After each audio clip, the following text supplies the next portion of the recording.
All right, we're live from 304 Studios in Jonesboro, Arkansas. This is STS Pod Club production, and welcome to the Memphis Wrestling Superstar. That's with two R's, and you know that's the way I'm doing it. R. This is a brand new show, and on this show, we ask a wrestler from Memphis Wrestling 5 questions on the main show, and then we'll go to the Patreon and ask 3 more. So you got to be a Patreon member. How the hell are you, Brett Michaels?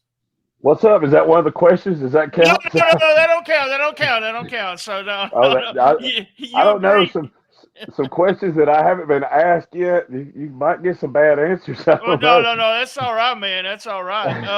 This is going to This be is kind of fun. unscripted, so we're in trouble. That's right. You're on the debut show. So the way I look at it is we can't screw this up because if we have to go back, we can say, well, it was the first one.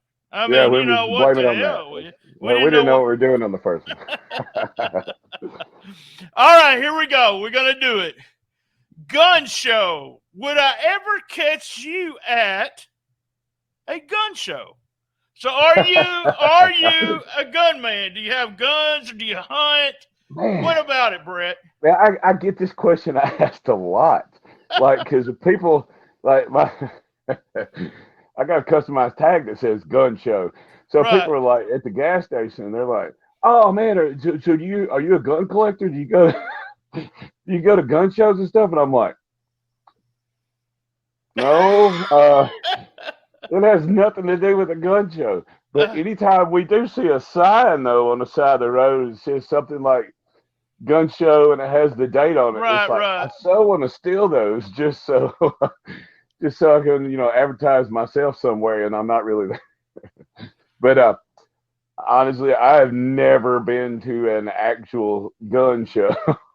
Not just, a just gun guy. this I'm not gun show. either. This My is the dad. only gun show that I've been to. I've never been to a gun show. One time in Arkansas, you could just walk in and buy a gun.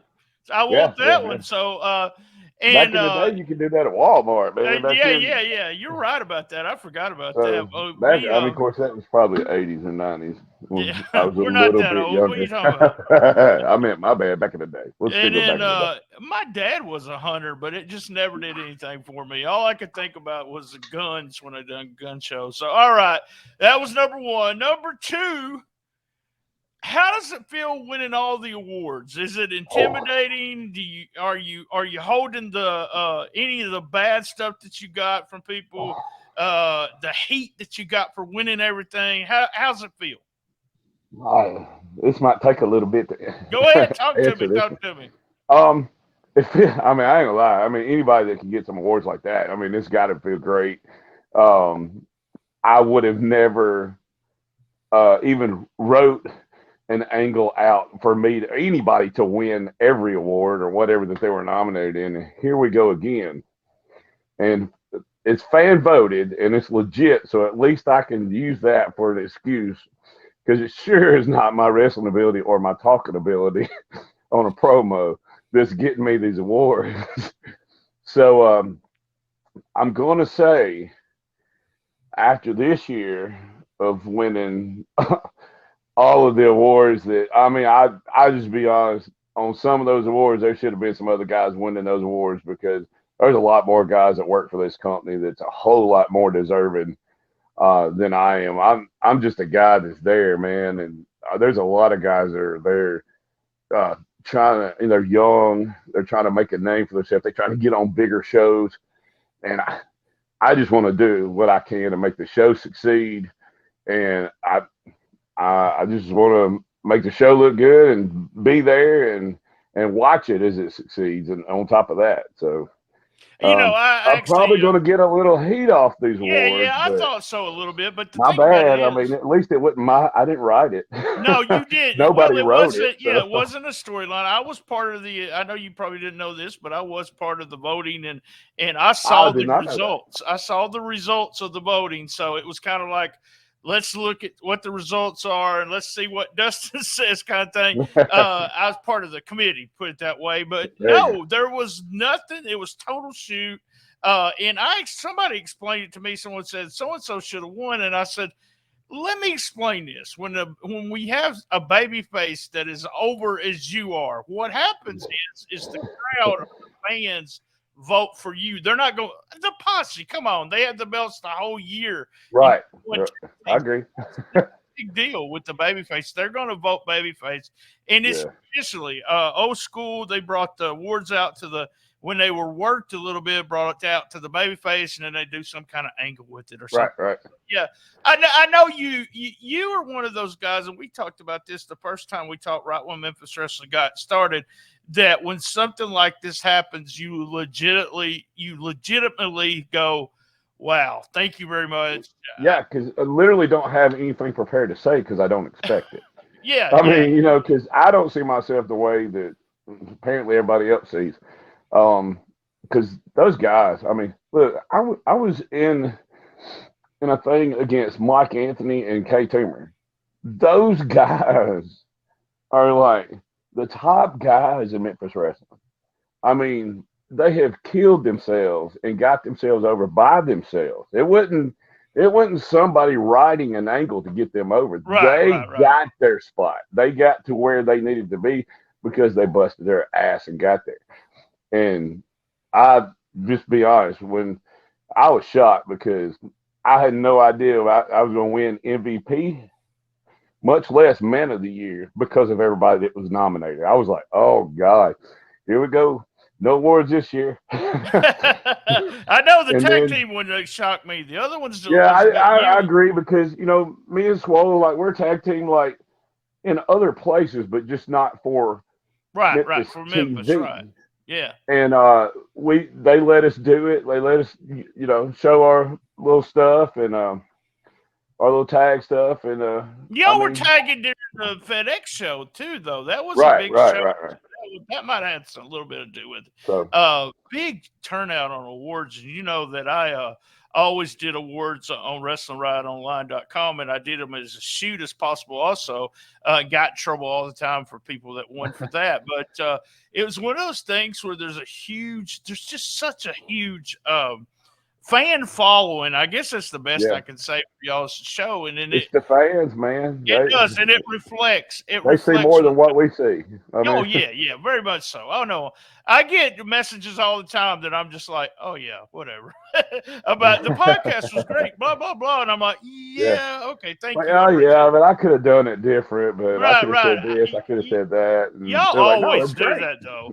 Every wrestler that I say, I beat myself up for a whole bunch of stuff. This was a great match. They say, well, we really was supposed to do this, that, and I'm like, I don't care. You should see the stuff we had to cut out because of time. I hear that all the time. That hurts your feelings, man. I'm like, all the big spots that was going to really wow the crowd got cut out because, hey, you went from 10 minutes down to 7 minutes. Yep. Counting everything. Yep. So. Yep, that is very much so. All right, here we go. Number 3, who has hit you the hardest?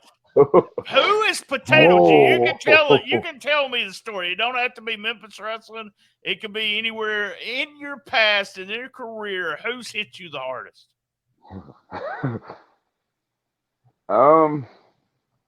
Without a doubt, Mike Anthony. Oh man. Like I told John Dalton on the show a couple of weeks ago, Mike Anthony is just on a whole different level than what a lot of the guys are here in the Mid-South. You can tell. I mean, he's mean. He don't care.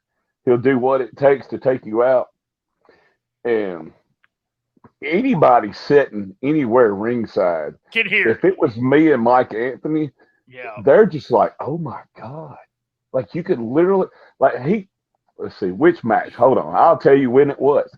It was the final showdown, the actual final one that we did. Not the one where the camera messed up, but the next one that was in this year. Yeah, excellent match. Yeah. He went to jump out, and I was going to catch him and throw him against the wall like I did in the first one. And he kind of scouted it out. Right. Thought about it a little better this time and caught himself. And so I went with it. And when I turned around, he hauled off and he slapped me in the side of the head. He hit me so hard. I was going to shrug it off and knock the crap out of him, but he hit me so hard. It rug my bell, and I sat down on the chairs because I was like, Jesus Christ. I was like, man, this guy's going to kill me before it's over with. And everybody around, if you go back and you watch that, just that spot alone, I'm going to have to go back now. Listen to the smack. Don't listen to nothing else in that match, but that smack. He hit me so hard, my whole side of my head was hot for the rest of the match and everything. I mean, I was like, oh man, I was scared that I owed him some money or something. I mean, that's the old definitely Mike we Anthony. do. I owe you something. Tell me what I owe you, because I gotta know. I gotta. Why'd you hit me so hard? I'm over here apologizing for some money I took from him, and I didn't know that I did. But no, it was without a doubt, Mike Anthony. Mike Anthony. All right, there you go, Mike. We're talking about you, potato somebody. So there you go. All right, here. This is a fun question. So, what's how far have you ever drove and got the less amount of money? So have you ever went X amount of? So here's mine real quick. I went 4.5 hours and got paid $3.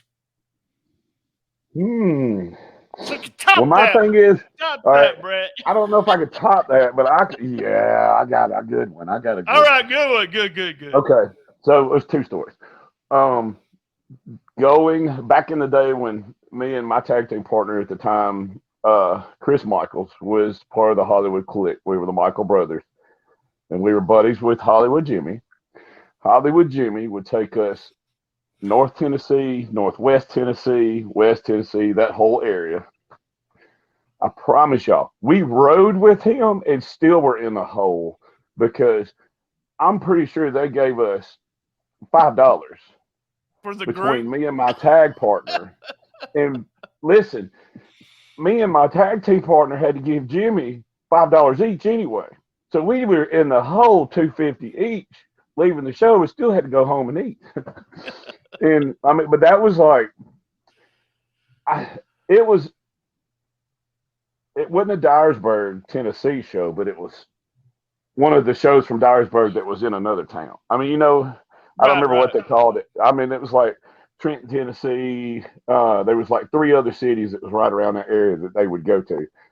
And that was the first time me and my partner, my buddy back then, ever traveled anywhere. Right. But right. And y'all was like, I don't think I want to do this again. So yeah. And then the second story, I really didn't travel that far, but it was Memphis. I traveled all the way to Memphis, to Millington at the was it Naval Base, the military base? I think it is. Yeah, I don't know if it's Naval or Air Force. It may be Air Force. It was for Kenny Valiant. I'm familiar with Kenny. I mean, it was just a funny thing. It wasn't. I mean, I'm not mad at him. It was funny. The outcome was funny anyway. So Lawler was on this show. Kamala was on this show. Kid Cash was on this show. Don Bass, Doug Gilbert, Dundee, Pure Destruction. If you remember those guys. Oh yeah. It was just a crap ton of guys, and I was like the lowest level talent on this show because of the Memphis legends and stuff, and that were there. And after the show, he pulls like 10 of us into a room telling us that he can't pay us because some deal about the money guy didn't bring the right money bag or didn't bring the money bag that was supposed to cover whatever. All that's 10 people that was in here. Right. But he would send us our money. Let me tell you what he did. There's no telling. He sent my check to Jimmy Blaylock. Oh my God. And Jimmy didn't steal my money on this one because it wasn't enough to steal. Dude, he wrote this check out to my wrestling name. Oh, and I was like, how am I going to cash this? I was like, I don't have an ID with that name on it. Right. How am I going to cash this? So literally, Jimmy ended up with my money with that check because he's the one that had to cash it because there was no way I could cash it because I had no ID with Bret Michaels to whoever the check was made out to. I was like, oh my God. So yeah, I was out of money then too, because Jimmy ended up with a real check on that. I don't think anyone's ever tried to pay me with the check. This was And I was also scared about that too. Yeah, I don't think it's ever happened. It's crazy. All right, here's number 5. This was really back in the day. Back in the day. There you go. Yeah, 2004-ish. Gosh. So question number 5. You were on Young Rock. Yep. A couple more than one Episode appearance. 1, episode 2. What would we learn about you if they made a show called Young Bret? What is something that they would just think was the strangest thing about Bret Michaels, the current Bret Michaels right now, if they went back and started talking about your childhood? How quiet and timid I was, for sure. And how nothing was interesting. I did nothing interesting. When I graduated high school, I weighed about 170 pounds. I was 6'2", 170. I literally looked like a scrawny beanpole. And I didn't start gaining weight till I was like 23, 24 or whatever, because I was eating everything I could back then, but it just didn't work. I mean, my metabolism was so fast, I guess. Nothing would make me gain weight.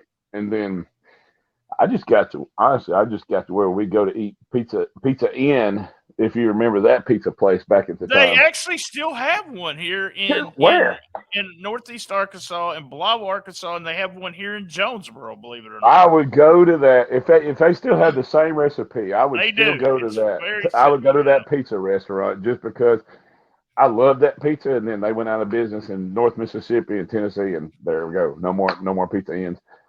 But I learned just to eat a pizza buffet 5 days a week when I was in college. Wow. Gained a little weight, huh? Yeah. And then I was gaining it the wrong way. So. Gained a little weight. So there you go. Yeah. All right, guys, that was the 5 questions for the main show. You're going to watch this on YouTube, on Memphis Wrestling YouTube. But to get the 3 other questions, man, I don't even know if I'll ever put these on anything. But we got 3 more questions for Patreon. They may be a little different than what you listen to. Subscribe to Patreon. We're in trouble now. Yeah, here we go. In trouble now. Same bad time, same bad channel on the best little wrestling podcast in the business. Be there. And as everyone knows, and I know the Gun Show knows this, I love my mama. Yeah, you do.